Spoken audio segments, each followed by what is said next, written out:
soon I'll be getting another page on there because this all these gigs I'm doing, it's the start of I started it on Saturday actually, the Love Affair tour, which obviously is my title song.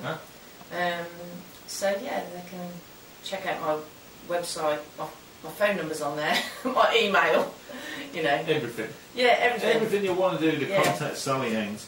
Yeah. So how long is this Love Affair tour going to be then? Well, I reckon never ending.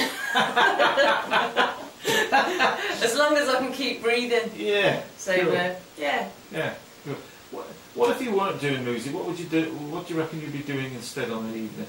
If I wasn't doing music. Yeah. Oh, that's a hard one because I've always done music. Yeah. What would I be doing? I think I'd probably be something to do with sport. Yeah. What kind of sport?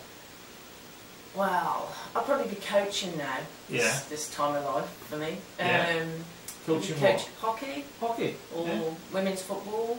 Yeah. Yeah. Yeah. Right. Yeah. I was a hockey player. Yeah. Yeah. Cool. Played football as well. I played football for Kidderminster Rebels, they were called, which then became Kidderminster Harriers Ladies. Oh wow. And I played hockey for Starport Hockey Club. Yeah. So what position? Football? Football, I was probably, gosh, I'd imagine I was a midfield forward. Yeah. And hockey, it's the same thing. I was like either forwards or wingers. Yeah. So quite versatile, really. Yeah.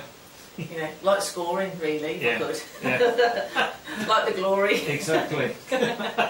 Goal hanging and all that. Yeah. Forget the running about, just pass it to me and I'll whack it in the net. Yeah.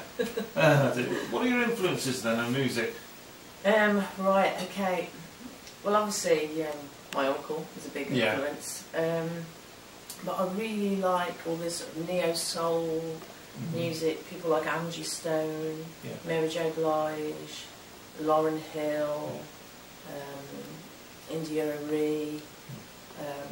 But then, you know, there's artists I like such as Joni Mitchell, Suzanne Vega, Joan Armatrading, really love Joan Armatrading. Then Fleetwood Mac, blues players like Stevie Ray Vaughan, Robin Ford.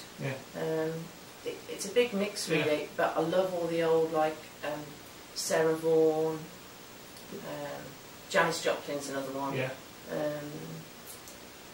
The Doors. You know, I just like loads of stuff. You know, like when I was younger, it was like I was really into the 60s, the hippie sort of thing. You know, that was my thing.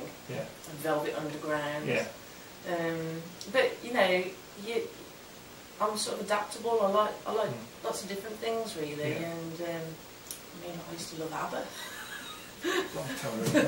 Turn the sound down. ABBA, The Police, Susie and the Banshees. But you know, Black Lace. No. But I'll probably dance. You know, I won't deny it. You know. But pretty, really the soul sort of funk. R&B, sort of hip hop, that kind of thing is my thing, really. What about your best gig so far then?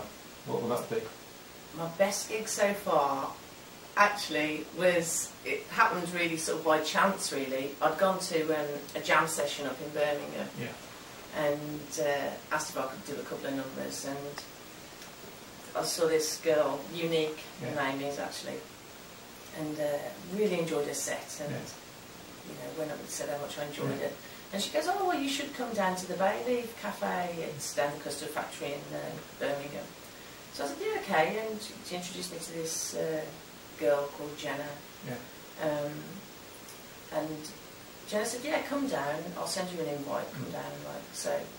And then just like a few days before, she sent me a mail saying, a space has become available, do you want to come and play? So, okay, cool, you know. And like I probably, at that point, I'd probably done about 2 gigs, you know, so I was like, okay, this is good.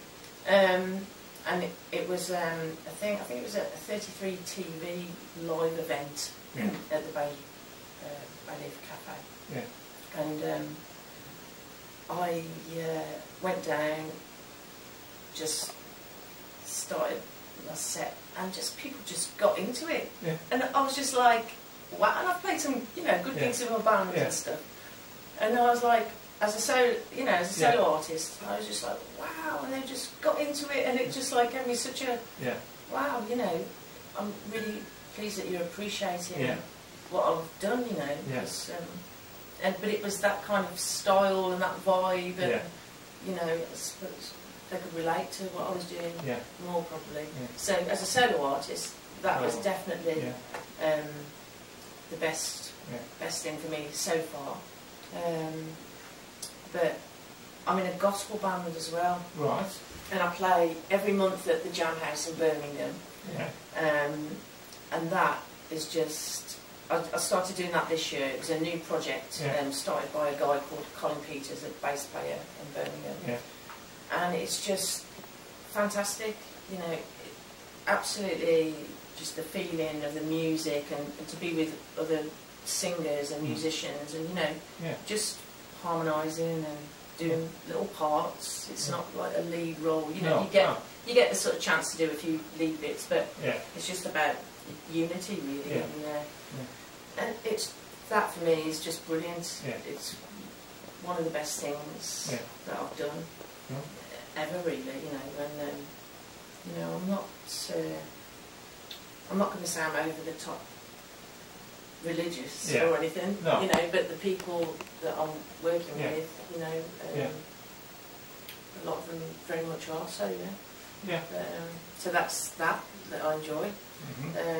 But I've, you know, I've played quite a few gigs. I've played places like the Robin and Birmingham University and I don't know, Town Hall, Kidderminster Town Hall. Kidderminster Town Hall. Supporting Robert Plant. I've done that cool. a few times. So Mike Sanchez, all those. So so I've done, you know, a few gigs. Played with some good players, like a great keyboard player from Kidderminster called John Bates. Done some work with him, and I've got, he's actually in my latest band as well. So good, all good. Sounds good. What about weird gigs? Any weird ones? Weird gigs. There's always one weird one lurking around somewhere. Do you know what? I've probably had loads of weird gigs.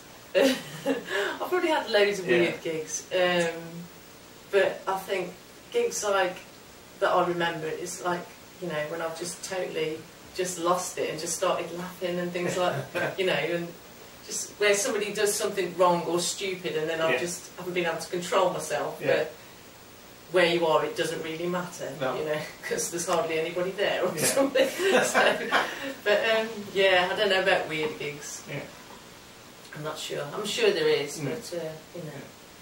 And you were saying you used to work on this side of the mic at one stage. I did, yes. I worked for a radio station in Wolverhampton, WCR, Wolverhampton Campus Radio, and they've got a link to BBC WM.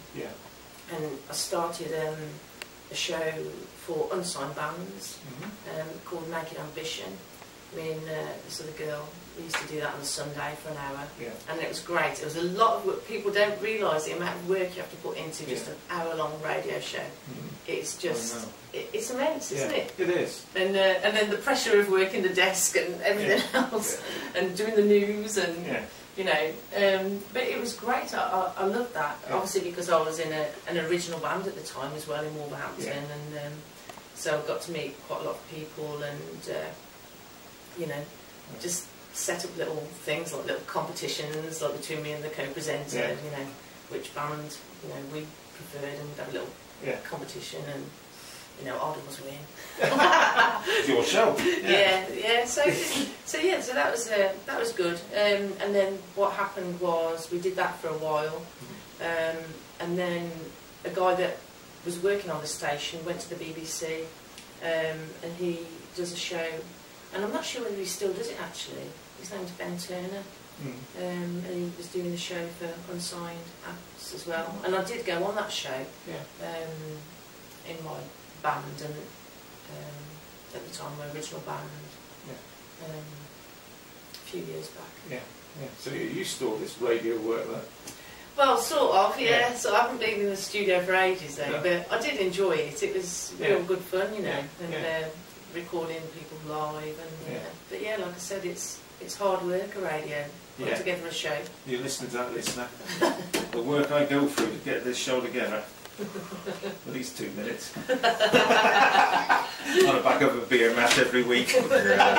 Yeah, see, well, you're obviously a natural to it, you see. I had to work hard at it.